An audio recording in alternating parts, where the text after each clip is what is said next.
الرحمن الرحیم ذالک بما قدمت ایدیکم وان اللہ لیس بظلام للعبید الذین قالوا ان اللہ عہد الینا اللہ نؤمن لرسول حتی یأتینا بقربان تأکلہ النار قل قد جاءکم رسل من قبلی بالبینات وبالذی قلتم فلما قتلتموهم ان کنتم صادقین فإن كذبوك فقد كذب رسل من قبلك جاءوا بالبينات والزبر والكتاب المنير كل نفس ذائقة الموت وإنما توفون أجوركم يوم القيامة فمن زحزح عن النار وأدخل الجنة فقد فاز وما الحياة الدنيا إلا متاع الغرور صدق الله مولانا العظیم۔ سورہ آل عمران کے یہ 19 کی آیات ہیں۔ سلسلہ کلام اہل کتاب سے متعلق چل رہا ہے کہ جن کے سامنے آپ صلی اللہ علیہ وسلم اللہ کی دعوت پیش کر رہے تھے اور ان کی اپنی کتابوں میں بھی یہ ساری باتیں موجود تھیں کہ اللہ ہی کائنات کا خالق ہے، مالک ہے، فرما روا ہے، اور اس زندگی کے بعد ایک اور زندگی بھی ہے جو ہمیشہ کی زندگی ہے، اور اسی طرح سے یہ کہ آپ صلی اللہ علیہ وسلم کی آمد کے حوالے سے بھی ان کی کتابوں میں انہیں خبر دے دی گئی تھی، لیکن اس کے باوجود بھی یہ اہل کتاب آپ علیہ الصلوۃ والسلام کی دعوت کو قبول کرنے سے پیچھے اپنے آپ کو رکھے ہوئے تھے، اور کہتے تھے کہ یہ شخص کوئی ایسی نشانی لے کر آئے کہ جس کو قبول کیے بغیر کسی پہ چارہ نہ ہو۔ تو بہرحال وہ نشانیاں بھی ان کے سامنے ظاہر ہو چکی تھیں، لیکن پھر بھی یہ اپنی ضد اور ہٹ دھرمی پر قائم تھے۔ تو آخرت کے حوالے سے بھی یہ طرح طرح کی ناحق باتیں کرتے تھے۔ تو فرمایا جا رہا ہے کہ ذالک بما قدمت ایدیکم، کہ یہ سب تمہارے اپنے ہاتھوں کا کیا دھرا ہے، یعنی آخرت میں جب پیش ہوں گے تو ان سے کہا جائے گا کہ جو کچھ تمہیں سامنا کرنا پڑ رہا ہے یہ سب تمہارے اپنے ہاتھوں کی کمائی ہے۔ وَأَنَّ اللَّهَ لَيْسَ بِظَلَّامٍ لِّلْعَبِيدِ، جبکہ اللہ اپنے بندوں پر ظلم کرنے والا ہرگز نہیں ہے۔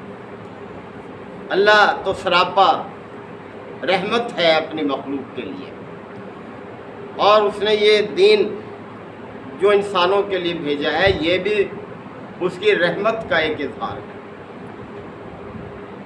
الذین قالوا، اور وہ لوگ جو یہ کہتے ہیں کہ ان اللہ عہد الینا، کہ اللہ نے ہمیں تاکید کی ہے اس بات کی، اللہ نے ہم سے وعدہ لیا ہے اس بات کا، اللہ نؤمن لرسول، کہ ہم کسی رسول پر ایمان نہ لائیں، حتی یاتینا بقربان، یہاں تک کہ وہ ہمارے سامنے کوئی ایسی قربانی پیش کرے تاکلہ النار، کہ جسے آگ کھا جائے۔ یعنی ہم تو تب مانیں گے کہ یہ ہمارے سامنے ایک قربانی پیش کریں کھلے میدان میں، اور اس قربانی کو ایک قدرتی آگ آئے اور وہ اس کو بھسم کر دے، اس کو اچک کر لے جائے، پھر ہم مانیں گے کہ ہاں بھائی یہ اللہ کا پیغمبر ہے۔ تو دیکھیں کیسی کیسی ناحق باتیں کرتے۔ قل، اے نبی صلی اللہ علیہ وسلم آپ فرما دیں، قد جاءکم رسول من قبلی، کہ مجھ سے پہلے بھی تو رسول آئے ہیں۔ کتنے رسول آئے ہیں؟ بالبینات، بڑی واضح نشانیوں کے ساتھ آئے، وبالذی قلتم، اور اس چیز کے ساتھ بھی آئے جو تم کہہ رہے ہو۔ یعنی پہلے ایسا ہوا بھی ہے آپ صلی اللہ علیہ وسلم سے پہلے کہ ایسے قربانی پیش کی لوگوں کو یقین دلانے کے لیے کہ جس سے قدرتی آگ اچک کر لے گئی، فرمایا کہ یہ چیز بھی اللہ نے تمہارے سامنے رکھی جسے تم اب مطالبہ کر رہے ہو، لیکن فلما قتلتموہم، لیکن پھر تم نے ان کو قتل کیوں کیا؟ یعنی تمہاری روش تو ایسی رہی ہے ہمیشہ، ان کنتم صادقین، اگر تم سچے ہو۔ فَإِن كَذَّبُوكَ، پس اے نبی صلی اللہ علیہ وسلم اللہ تعالیٰ فرما رہے ہیں کہ اگر یہ آپ کو جھٹلا رہے ہیں، فَقَدْ كُذِّبَ رُسُلٌ مِّن قَبْلِكَ، تو آپ سے پہلے بھی رسولوں کو جھٹلایا جاتا رہا ہے، یہ کوئی نئی بات نہیں ہے۔ آپ اپنا کام کیے جائیں، مخالفین کو اپنا کام کرنے دیں۔ جاؤ بالبینات، وہ رسول بھی بڑی بینات کے ساتھ آئے تھے، روشن نشانیوں کے ساتھ آئے تھے، پھر بھی ان کو جھٹلایا گیا۔ تو آپ کے ساتھ یہ کوئی نئی بات نہیں ہو رہی۔ والزبر، اور صحیفوں کے ساتھ آئے تھے، یعنی تعلیمات لے کر آئے تھے۔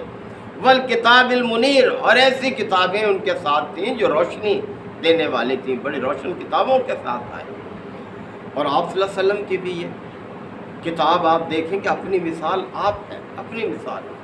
عرب کے لوگوں کو اپنی زبان دانی پر بڑا ناز تھا، بڑے زبان کے ماہر تھے عربی زبان کے یہ لوگ، اور مقابلے ہوتے تھے حج کے موقع پر زبان و ادب کے۔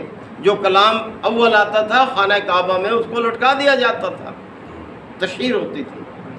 اور پہلے بھی میں نے یہ بات عرض کی کہ نبی کریم صلی اللہ علیہ وسلم پر جب یہ سورہ کوثر نازل ہوئی تھی، آپ نے بھی اپنے ایک جانثار سے کہا کہ اس کو کسی چیز پر لکھ کر، کسی کپڑے پر یا چمڑے کے کھال پر اسے خانہ کعبہ میں لٹکا دو۔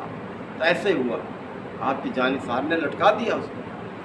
تو ایک بڑا مشہور عربی دان تھا، عرب کا بڑا ناز تھا، شاعر بھی تھا، وہ آیا، اس نے جب پڑھا اس سورہ کوثر کی یہ 3 آیات جو ہیں، 3 سطر، تو اس نے ایک چوتھی سطر اس کے نیچے لکھ دی، اور وہ یہ تھے کہ ما ھذا لیس بکلام البشر، یہ کسی بشر کا کلام ہو ہی نہیں سکتا۔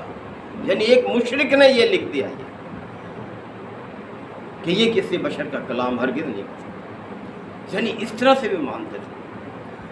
تو فرمایا کہ وہ پیغمبر آپ سے پہلے بھی آئے اور بڑی روشن نشانیوں کے ساتھ، صحیفوں کے ساتھ، روشنی دکھانے والی کتابوں کے ساتھ آئے، لیکن پھر بھی انہوں نے ماننے سے انکار کیا۔ جو ہر دھرم ہے وہ تو نہیں مانیں گے۔ اور پھر توجہ دلائی ایک حقیقت کی طرح جسے انسان رات دن اپنی آنکھوں سے دیکھ رہا ہے، وہ کیا ہے؟ فرمایا کل نفس ذائقۃ الموت، ہر ذی روح کو موت کا مزہ چکھنا، یعنی موت کے عمل سے ہر ایک کو گزرنا ہے، جو آیا ہے اس کو اس عمل سے گزرنا ہے۔ وَإِنَّمَا تُوَفَّوْنَ أُجُورَكُمْ، اور تمہیں تمہارے اجر پورے پورے دے دیے جائیں گے، یوم القیامہ، قیامت کے دن۔ ہر شخص کو اس کے اعمال کا پورا بدلہ قیامت کے دن اللہ تعالیٰ دے دے گا۔ لہذا فکر کرنی چاہیے کہ اچھا بدلہ کن اعمال کا ہوگا، تو ان اعمال کو اختیار کرنا چاہیے جن کا اچھا بدلہ ہوگا، اور وہ زندگی ہمیشہ کی زندگی، یعنی کبھی ختم نہ ہونے والی ہے۔ فمن زحزح عن النار، پس جو آگ سے بچا لیا گیا اس دن، وادخل الجنہ، اور جنت میں داخل کر دیا گیا، فقط فاز، وہی کامیاب ہے۔ تو دیکھ لیں کون کہہ رہا ہے یہ، کون اعلان کر رہا ہے یہ کامیابی کس کے حصے میں آئے گی؟ وہ جس نے کائنات بنائی ہے، کائنات تخلیق کی، کہ اس روز قیامت کے دن جو آگ سے بچا لیا گیا اور جنت میں داخل کر دیا گیا وہی کامیاب ہے۔ تو آگ سے بچنے اور جنت میں داخلے کے اعمال کیا ہیں، وہی تو آپ صلی اللہ علیہ وسلم لوگوں کے سامنے بیان فرما رہے تھے، اور یہی کتاب ہے دیکھیں ہمارے سامنے۔ وَمَا الْحَيَاةُ الدُّنْيَا، اور دنیا کی زندگی کچھ نہیں ہے، رب کائنات فرماتا ہے یہ دنیا کی زندگی کچھ نہیں ہے، الا متاع الغرور، سوائے دھوکے کے متاع ہے، اس دھوکے میں نہ رہ جانا، اس کے رعنائیوں میں نہ کھو جانا، اس دنیا کے رعنائیوں میں، یہ تو تمہاری آزمائش کے لیے ہے۔ زینت الحیات الدنیا، یہ دنیا کی جو زندگی ہے یہ تو کیا ہے؟ ایک دھوکہ ہے۔ اللہ تعالیٰ نے اس کو مختلف طریقوں سے سجا دیا ہے، آزمائش ہو رہی ہے تمہاری، لہذا دھوکے میں نہ آ جانا، اس زندگی کی تیاری کرنا جو ہمیشہ کی زندگی ہے، جو کہ کبھی نہ ختم ہونے والی زندگی ہے، اور اسی زندگی کی طرف اللہ نے اپنے دین کے ذریعے سے ہمیں راستہ دیا، اس راستے کو اختیار کریں۔ تو محترم بھائیوں، اللہ تعالیٰ ہمیں اسی زندگی کی فکر عطا فرمائے، اس کی تیاری کی توفیق عطا فرمائے، اس کو دوسروں تک اس کا شناخت ہم کرائیں، اس کو اپنے اصحاب کو بھی اللہ تعالیٰ نے فرمایا اپنے تئی نہیں بلکہ قو انفسکم و اہلیکم نارا، اپنے آپ کو اور اپنے اہل و عیال کو آگ سے بچاؤ، اس سے بچانے کی فکر کرو۔ اللہ تعالیٰ ہم سب کو عمل کی توفیق عطا فرمائے۔ وآخر دعوانا الحمد للہ وکفیٰ وسلام علی عبادہ الذین اصطفیٰ ربنا آتنا فی الدنیا حسنۃ وفی الآخرۃ حسنۃ وقنا عذاب النار وادخلنا الجنۃ مع الابرار یا عزیز یا غفار یا رب العالمین۔ اللہم انک عفو کریم تحب العفو فاعف عنا۔ اللہم من احییتہ منا فاحیہ علی الاسلام ومن توفیتہ منا فتوفہ علی الایمان۔ یا شافی الامراض اشف مرضانا ومرضى المسلمین یا قاضی الحاجات اقض حاجاتنا وحاجات المسلمین۔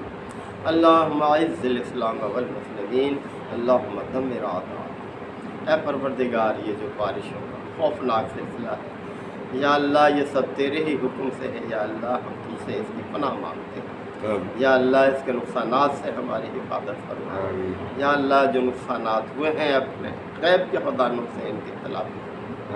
اے پروردگار ہمیں اپنی طرف رجوع کرنے کی توفیق عطا فرما، اپنے نافرمانیوں سے ہمیں بچنے کی توفیق عطا فرما۔